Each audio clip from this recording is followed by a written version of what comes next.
pour cette nouvelle vidéo, j'espère que vous allez bien, moi ça va très bien et on se retrouve aujourd'hui pour découvrir non pas 3 mais 4 nouvelles pop et ouais ça rigole pas.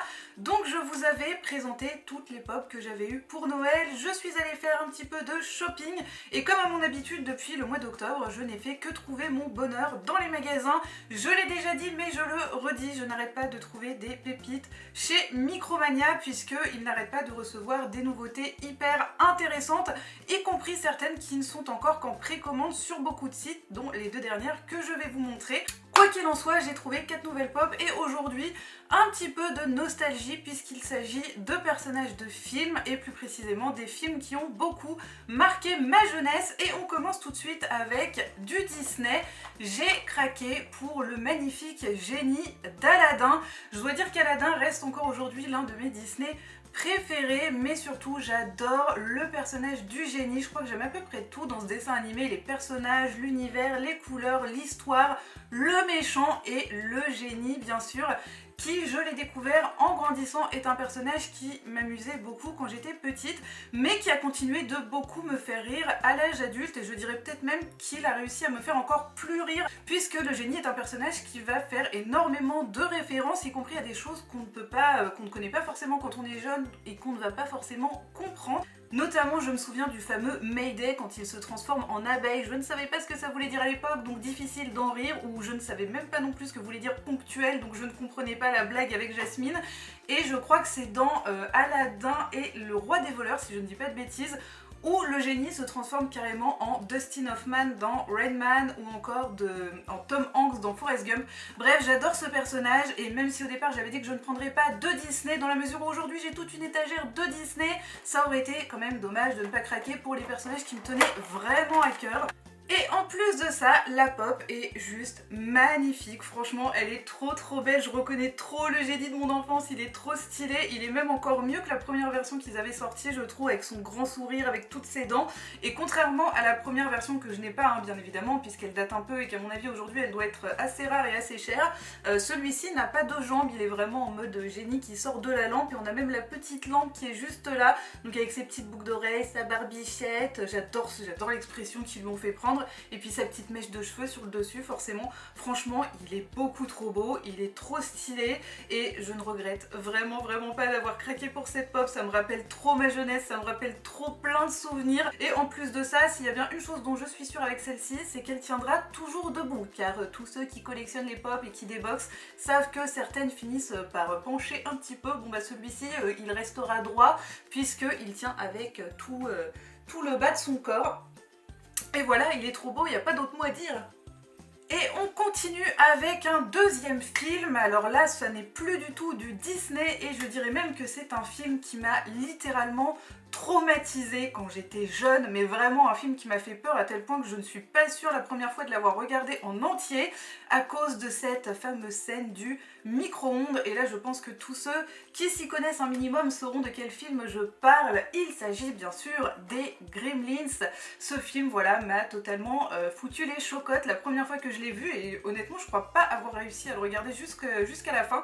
Et là en l'occurrence donc j'ai pris Greta, j'ai pris la seule que j'ai trouvée du film. En fait je vais m'en sortir.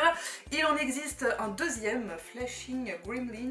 J'avoue que je me souviens plus très bien parce que dans le deuxième, en plus de devenir des Gremlins, ils ont d'autres transformations à cause des fameuses potions que concocte Christopher Lee, qu'on retrouve aussi dans ce film, et ce qui explique aussi pourquoi celui-ci devient une femme, parce qu'à la base il n'y a pas de femme chez les Gremlins, mais celui-ci en devient une après avoir bu l'une des potions de Christopher Lee qui fait des expériences depuis le début. Et voilà, cette pop aussi me rappelle trop de souvenirs. Donc même si le film m'a fait très peur la première fois que je l'ai vu, je l'ai revu quelques années plus tard et il s'avère que les Gremlins, eh bien c'est tout simplement à mourir de rire. Le premier était déjà très drôle, le second est peut-être même encore plus drôle si c'est possible, et c'est un univers que j'adore, c'est des personnages que j'adore, enfin c'est juste beaucoup trop drôle, j'ai des fous rires du début à la fin à chaque fois que je les regarde. Et voici Greta sortie de sa boîte. Franchement je me souvenais même plus qu'elle avait un nom, je me souviens juste que ce Gremlins femme m'avait totalement marqué. remarqué.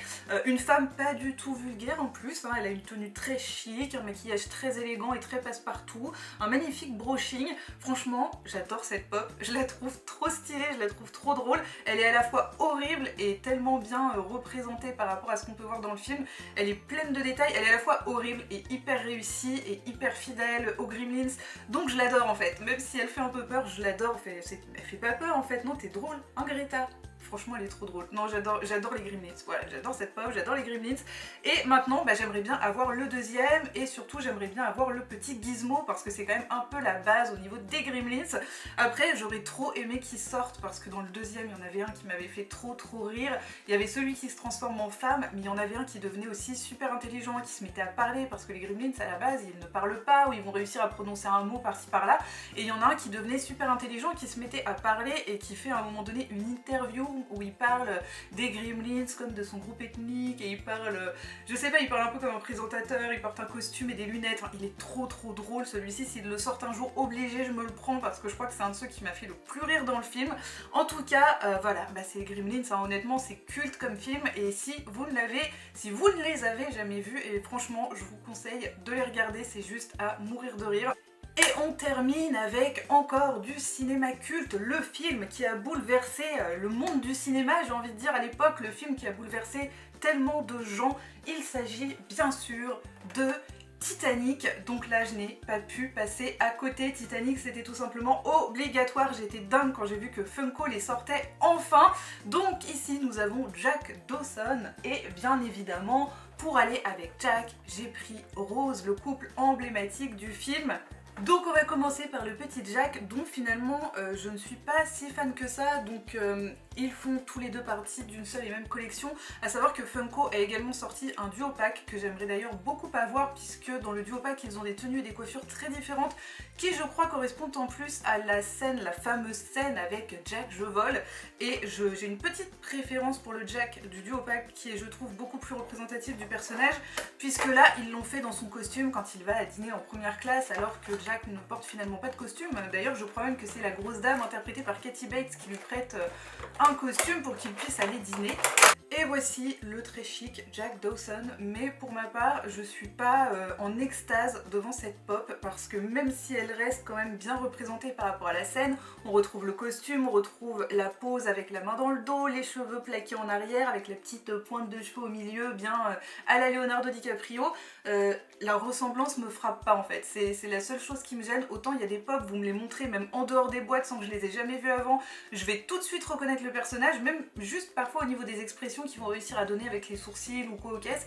Là le petit Jack, bon bah si je le mets pas dans sa boîte ou si je le mets pas à côté de Rose, la ressemblance me frappe pas, je vais pas dire tout de suite ah c'est Jack de Titanic, et ça me dérange un petit peu ça et le fait qu'il est en costume chic pour aller en première classe alors que bon bah Jack on le sait il est pauvre, il est en 3ème classe, il a gagné son billet au poker donc il se balade pas en costume 3 pièces pendant tout le film. Mais autant j'ai quelques figurines où l'esthétisme a primé on va dire sur l'attachement au personnage, autant là clairement l'attachement au personnage mais aussi à l'acteur a primé ou ont primé sur l'esthétique de la pop parce que c'est Jack, c'est Titanic, Titanic c'est culte, ça a bouleversé encore une fois le monde du cinéma quand c'est sorti.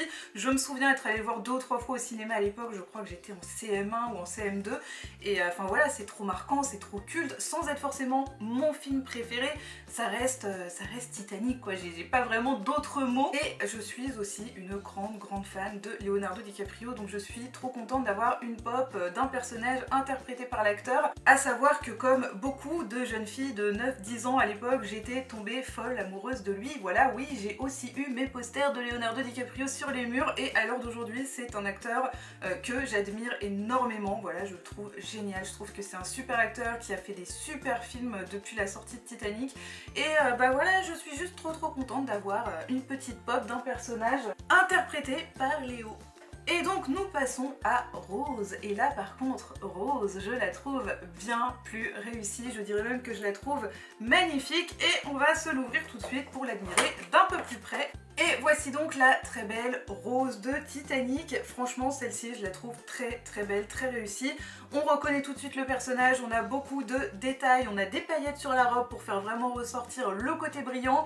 On a le petit sac dans la main, les gants, le collier qui bien sûr n'est pas le cœur de l'océan mais quand même c'est rose donc elle porte de beaux bijoux, les grosses boucles d'oreilles et puis si on la retourne on a plein de jolis détails aussi au niveau de la coiffure et carrément le derrière de la robe qui traîne par terre donc je trouve ça super joli. Cela étant, j'aime quand même aussi beaucoup la version du duo-pack donc j'espère pouvoir me le procurer incessamment sous peu, mais je suis déjà super contente d'avoir ces deux-là, d'avoir des pops de Titanic, parce que, encore une fois, c'est Titanic, j'ai pas vraiment d'autres mots. Tous ceux qui auront connu Titanic au moment de sa sortie comprendront, je pense, parce que selon moi, même si on n'est pas forcément fan du film, c'est quelque chose qui a marqué. Ça a marqué le cinéma, ça a marqué les esprits. Et je me souviens qu'on en parlait sans arrêt aux infos télé, on interrogeait les gens dans la rue pour savoir combien de fois ils étaient allés voir le film. On n'arrêtait pas d'en parler en permanence partout et ça a fait un carton. Voilà, ça a révolutionné un peu le monde du cinéma. Et en plus de ça,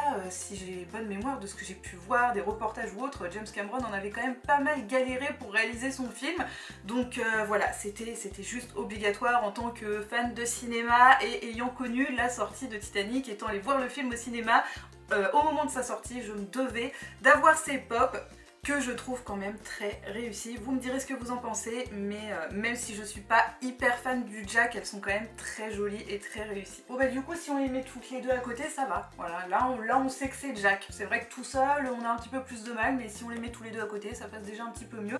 Voilà, en tout cas c'est fini pour aujourd'hui, n'hésitez pas à me dire si vous avez préféré une pop parmi ces quatre là. En ce qui me concerne, c'est encore une fois très difficile, mais je dirais le génie, même si je les aime toutes et que je les trouve toutes très belles, le génie reste un personnage emblématique de ma jeunesse et en plus de ça la pop est vraiment trop canon. En tout cas j'espère que ces quatre nouvelles pop vous auront plu, que cette vidéo vous aura plu, vous aura intéressé. N'hésitez pas à mettre un commentaire, un pouce bleu si c'est le cas ou à vous abonner encore une fois tant qu'à faire.